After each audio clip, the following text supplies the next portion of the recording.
I'm going to start the demonstration. Oh, okay, Mark, got to watch. Sorry. This is super easy. Just making some really flavorful, tasty hamburgers. Secret ingredient that I don't have on the table that I'll have to go get Catherine to grab for me, the wine. Yes. Adding wine to a burger actually makes it much more moist when you're cooking it, so you keep your burgers from drying out. Which one are you putting in it? On the Mark, because On the Mark is really good with grilled food, and it's actually really good in grilled food. So I'm going to do half my recipe. I've actually got recipe cards up here if anyone wants to take one home with them. Calls for 1 kilogram of meat. I'm not going to make that much because I'll make an awful lot of sliders. Yeah. So I'm going to use half an onion. Just dice it up nice and fine.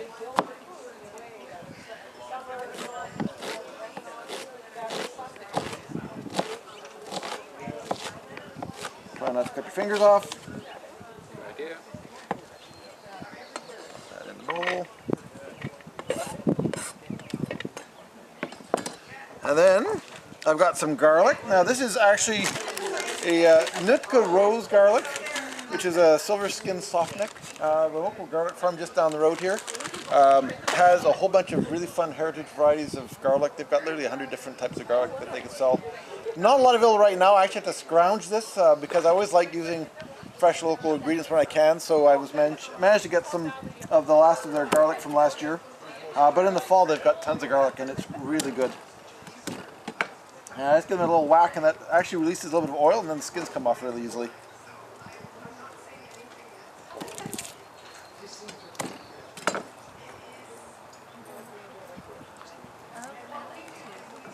Does the garlic place, are they at the local market as well?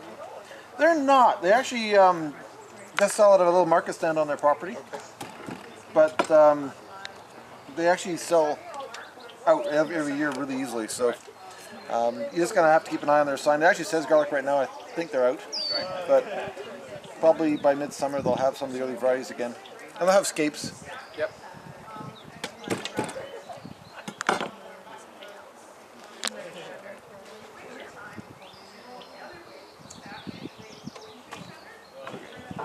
I'll give these a little fine dice as well.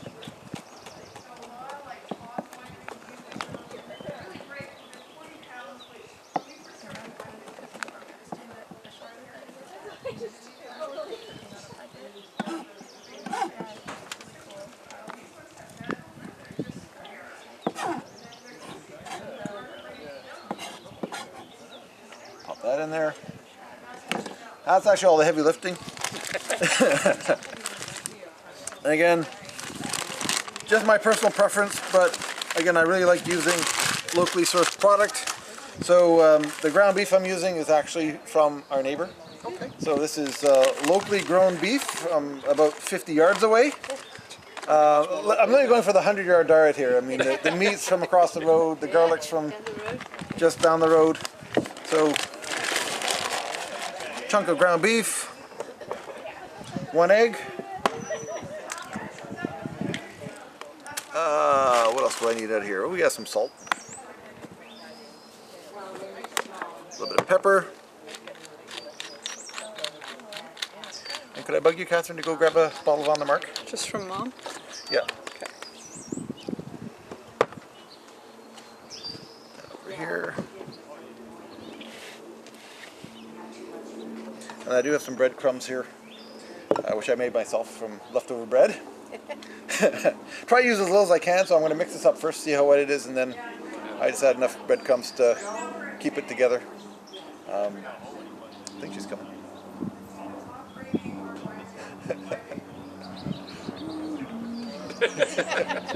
Do a little dance. Go to the adverts. Yeah, go to the adverts right now, yeah.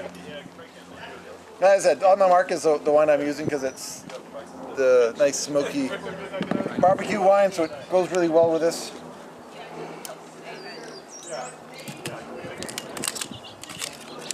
Sorry, which wine was this? This is the On the Mark. So this is a red blend. Right, okay, yeah. And it's one actually I pair with anything grilled because it's got a little bit of a smokiness to it naturally. So it goes really well in something like this. A little, I think it says half a cup or something. That's about half a cup.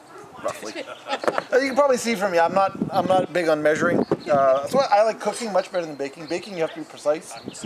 Cooking, you can kind of go at it a little bit freely and play it by ear and play it by looks and by taste.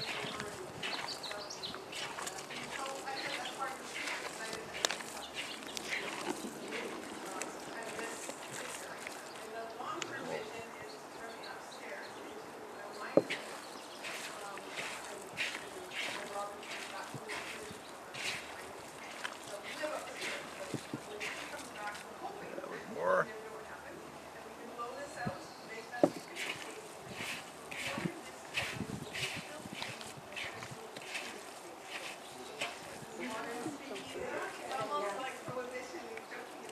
Yeah, pretty close.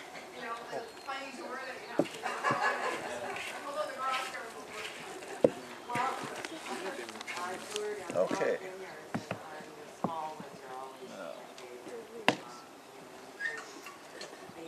It's open.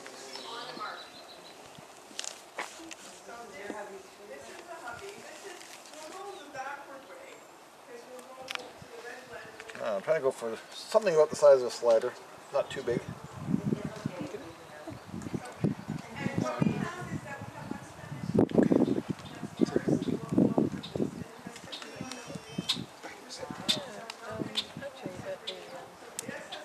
Indefinitely, a couple of weeks for sure, and I make a batch and I freeze half of it. Yeah.